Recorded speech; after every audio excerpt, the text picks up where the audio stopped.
Coming up tonight on YCN News, no go for the Claremont Pumpkin Festival. Meanwhile, Claremont's police chief holds a coffee meet and greet tomorrow night. And Wilmot, New Hampshire residents discuss the potential for a new propane company in that town. For more news, weather, and sports, it's time for YCN News, your local view. Now, your daily digest of the Dartmouth-Lake Sunapee region, southern Vermont, and Windsor County. News, sports, weather, and all that is happening in our area. The news on YCN, your local view. Good evening. It's Monday, June 1st. I'm Laura James. Welcome to YCN News.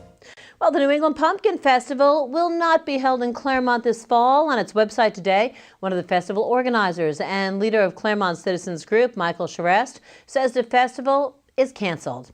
It was to have been held in downtown Claremont on October 17th of this year. Now, event planners are eyeing a 2016 date, urging residents in the city and region to remain hopeful of Claremont's future. Getting in the way of holding the festival were traffic and pedestrian congestion concerns by police. Switching to a Plan B to hold the festival on athletic fields behind the Claremont Middle School fell through as well. School leaders said no. School team schedules, plus keeping school grounds intact during and after a public event such as a festival, made Plan B not feasible. Even so, one aspect of the Pumpkin Festival will continue. Children who've planted pumpkin seeds distributed earlier are asked to please care for those plants. At this moment, the plan is to have them decorated and have the pumpkins lit and displayed on private lawns come fall. Well, it may be rainy and gray today, and despite the New England Pumpkin Festival's downfall, other communities sprucing up plans in Claremont continue. This time in what locals know as the Bullpen. To everyone else, it's the traffic circle near the Claremont Opera House and the Moody Building. On Saturday morning, residents, including Daisy Girl Scouts in their bright blue vests, pitched in and planted flowers and green plants in the circle. By midweek, today's rains will bear fruit when the flowers and plants greet passers-by with a pop of color. Meanwhile, you may have noticed area police chiefs holding informal meetups with the residents they service in Sullivan County and beyond. That tradition continues tomorrow night in Claremont and on the morning of June 24th in Sunapee, Claremont as well. Police Chief Alex Scott will meet with anyone who wants to stop by and chat tomorrow night from 6:30 to 7:30 p.m. at the city's new Claremont Savings Bank Community Center. That's on South Street. And on Wednesday morning, June 24th from 7:30 to 8:30 a.m. at the Sunapee Safety Services Building. Also for coffee and conversation with Sunapee Police Chief David Cahill. All are welcome. Coffee and refreshments will be offered at both locations. Well, continuing with local news, a hearing is scheduled tonight in Wilmot, New Hampshire. And it may determine the next step for an oil and propane company that wants to establish a presence in this Merrimack County town. Some residents are opposed to the proposal by Huckleberry Propane and Oil. YCN News will bring you this story tomorrow. Please tune in. Well, coming up on YCN News, a Chester, Vermont man is charged in connection to a fatal shooting, a bouncy house violation in southern New Hampshire, and woodworkers take note of an exhibit coming up in Newport, New Hampshire. Events all around the region, local sports as well, all coming up when YCN News returns. The YCN News continues in a moment. Welcome back to YCN News. I'm Laura James. Well, turning to public safety news now, problems with inflatable houses or bounce houses are back in the news. This time in southern New Hampshire. They may be fun to play in if you're a kid, but bouncy houses can pose safety risks. For the adults in children's lives, this story may be helpful in regarding what safety practices need to be in place before a child jumps his or her way to happiness or worse, injury. New Hampshire State Fire Marshal William Degnan reports 3 misdemeanors have been charged against a 61-year-old Nashua area resident regarding a bounce house.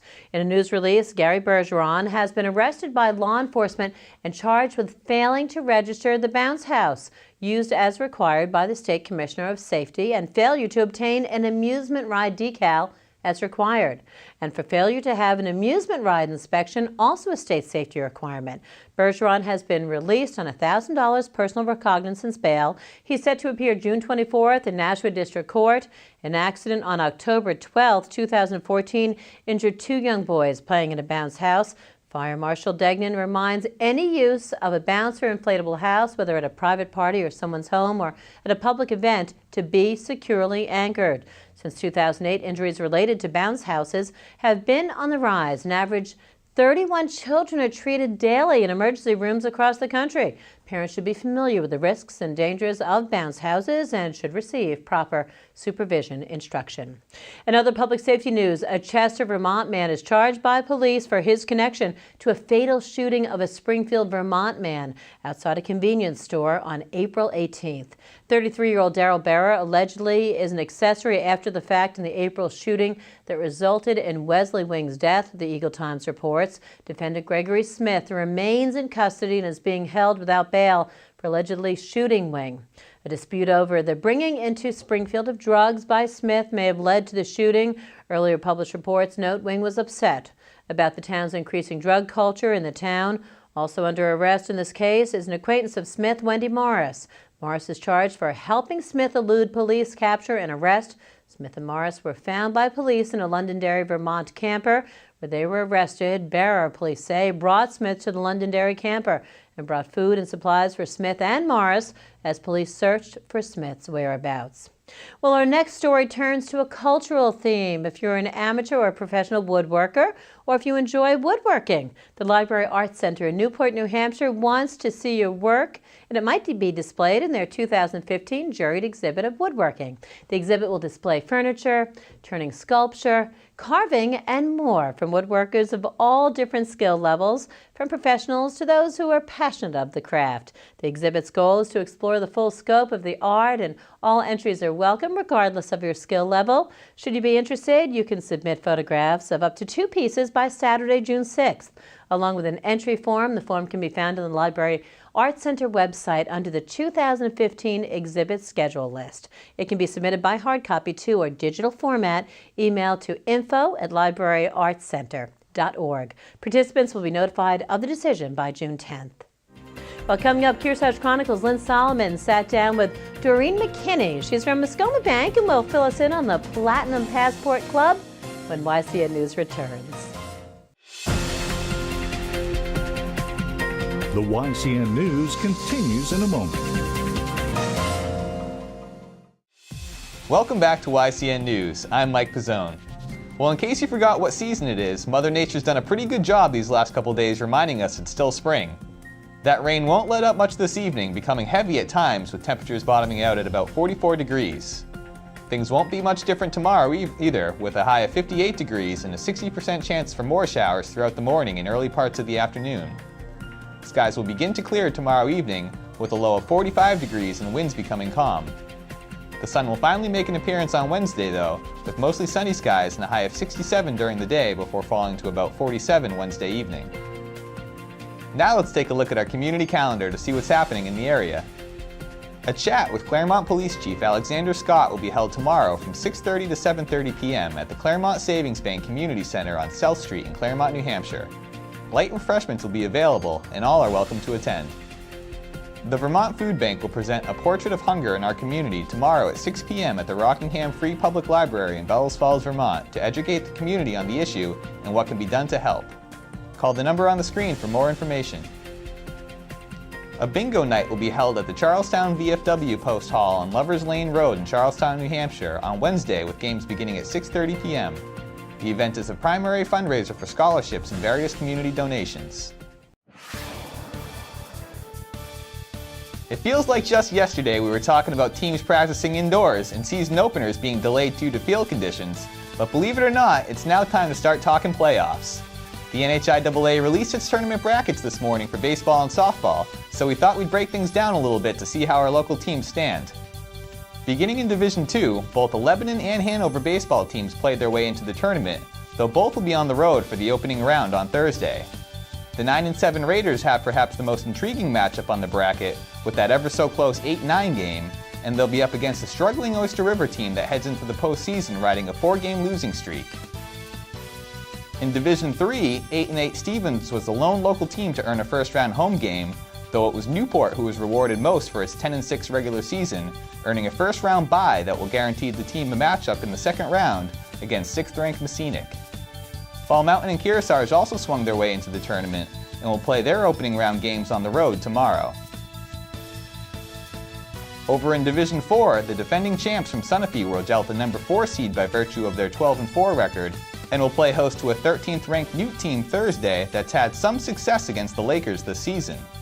Newt topped Sunapee at home by a run when the teams met the first week of May, and then lost on the road by a single run 2 weeks later.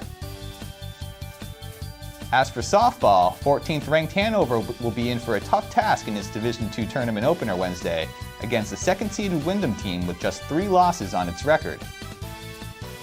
In Division III, Kearsarge earned home field advantage in the opening round with help from a timely win in its regular season finale, and Newport earned a first-round bye, which pins them against number 8 Hopkinton in round 2. Ball Mountain also played its way into postseason play and will travel to face Monadnock in round 1 on Tuesday. And finally in Division IV, it was Sunapee who merited success on the basketball court with another number 1 seed by virtue of a 14-2 regular season record. The Lakers will host a Hinsdale team Wednesday they beat twice for their opening round matchup. Be sure to tune back in tomorrow night when we break down brackets from across the river in Vermont. That does it for YCN Sports. I'm Mike Pizzone. Thanks so much, Mike. Coming up tomorrow night, we'll have Vermont's brackets for baseball and softball action on the high school level.